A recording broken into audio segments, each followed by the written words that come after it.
श्री राधे। श्री भगवानुवाच तेषां सततयुक्तानां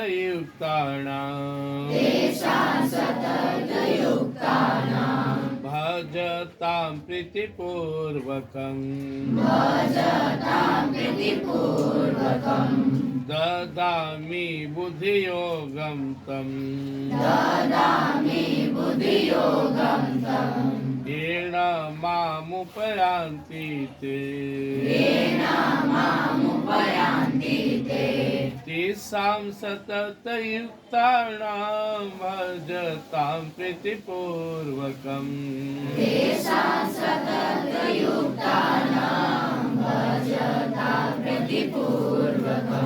ददामि बुद्धियोगं तं येन मामुपयान्ति ते।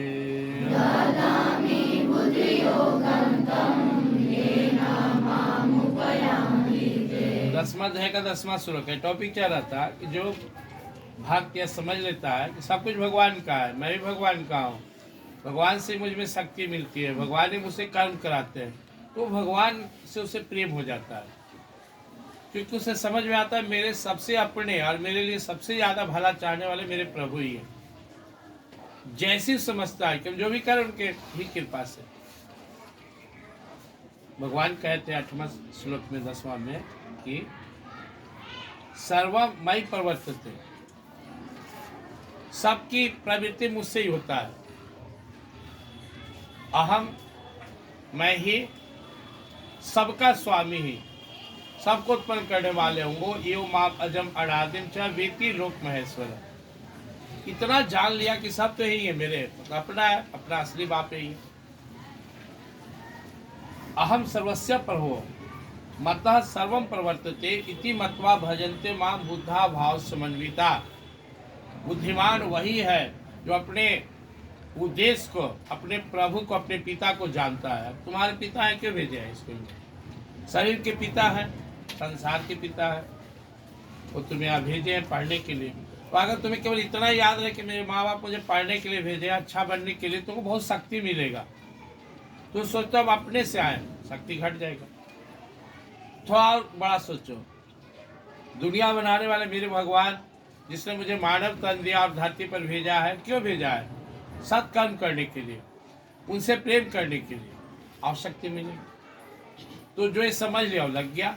कल हम लोग सुन रहे थे, वो क्या करता है? अपना दिलो जान से भगवान को चाहता है।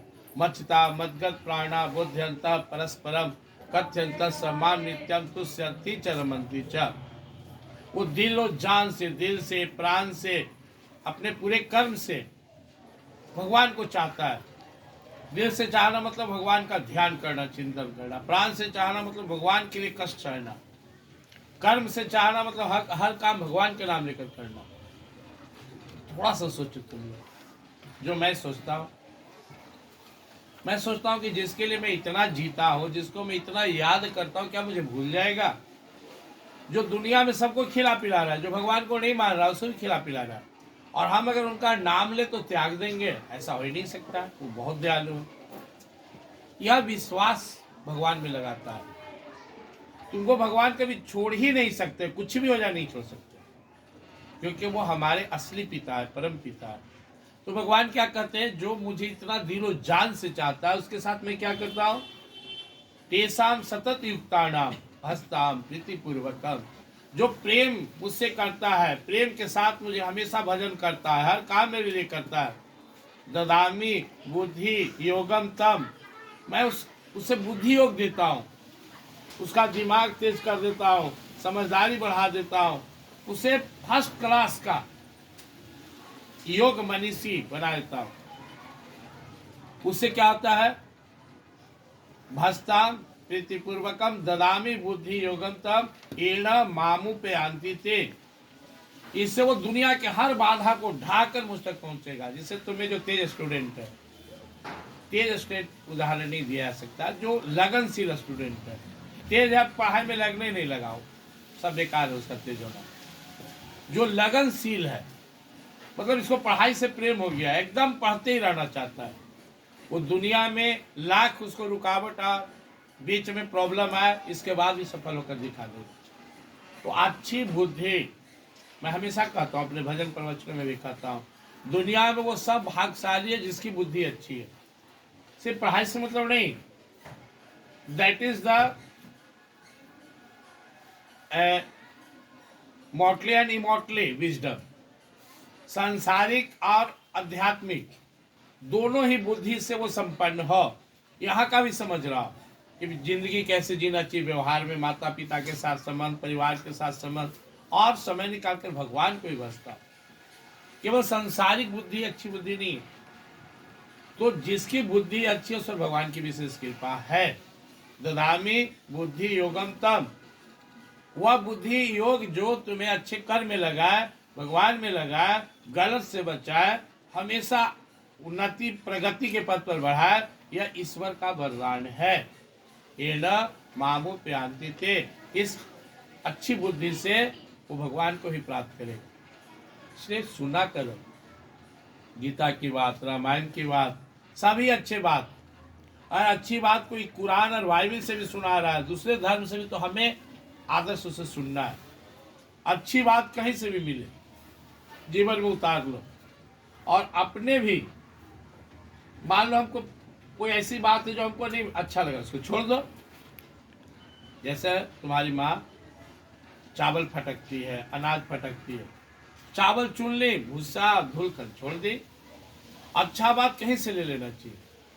तो आज का भाव यही है, अगर तुम परमात्मा में लगे रहे, पढ़ने बैठे हो परमात्मा का नाम लेकर पढ़ रहे हो, कोई भी काम करो, यात्रा करो उनका नाम लेकर करो, तो वो तुम्हारे साथ रहते हैं और तुम्हारी बुद्धि को अच्छा बनाते हैं। जिसकी बुद्धि अच्छी है ना, वही मंजिल तक जाएगा। बुद्धि खराब हो गया, ड्राइवर सुना नहीं, ड्राइवर को झपकी आ गया, गाड़ी ठोक दिया, चल गया बुटला से, बुद्धि खराब हो गया।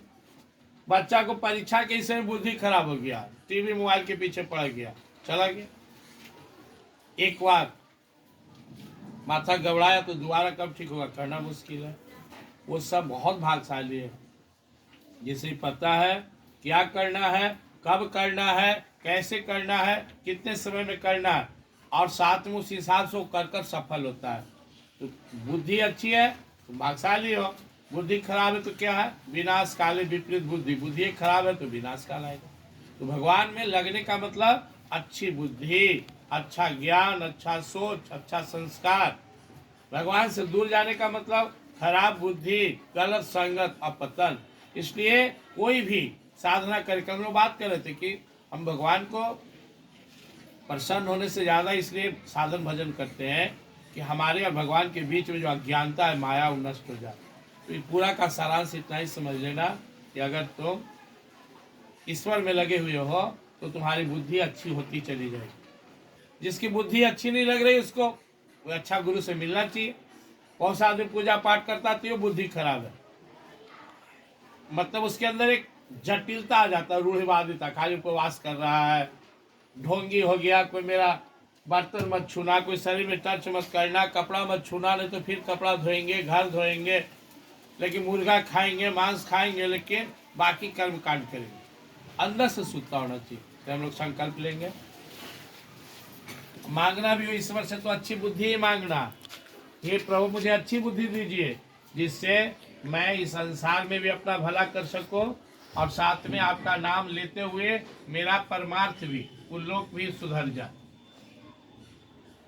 अच्छी बुद्धि के लिए अच्छी संगति चाहिए, भगवान की भक्ति चाहिए। यानी कोई आदमी अगर जीवन में सफल हो रहा है तो भगवान की उस विशेष कृपा, उसको बुद्धि अच्छी कर दी। हम लोग पढ़ते सुनते, गरीब का बेटा पढ़ लिख आईएएस बन गया, कमजोर आदमी था बलवान हो गया, गरीब आदमी था अमीर हो गया। क्यों? अच्छी बुद्धि हुई। तो भगवान के पास देने लायक सबसे जो उत्तम बुद्धि है, उसमें बुद्धि केवल नहीं है, बुद्धि योग। योग का मतलब होता है जो ईश्वर तक पहुंचा दे, ईश्वर से मिला दे, ईश्वर से जोड़ दे। यह बहुत भाग्यशाली लोग को मिलता है। यह केवल पूजा पाठ करने से नहीं मिलेगा, भगवान पर निर्भर होने से। भगवान से मांगना हो, हमेशा सद्बुद्धि मांगो, सद्भक्ति मांगो, सद्भाव मांगो, सत्प्रेम मांगो। बुद्धि अच्छी है, सब चीज तुम्हारा है। बुद्धि ठीक नहीं है तो माँ बाप कितना रच के छोड़ दे, सब बेच दोगे, उड़ा दोगे। माँ बाप से ना भी मिला तो भी अच्छी बुद्धि बना लोगे।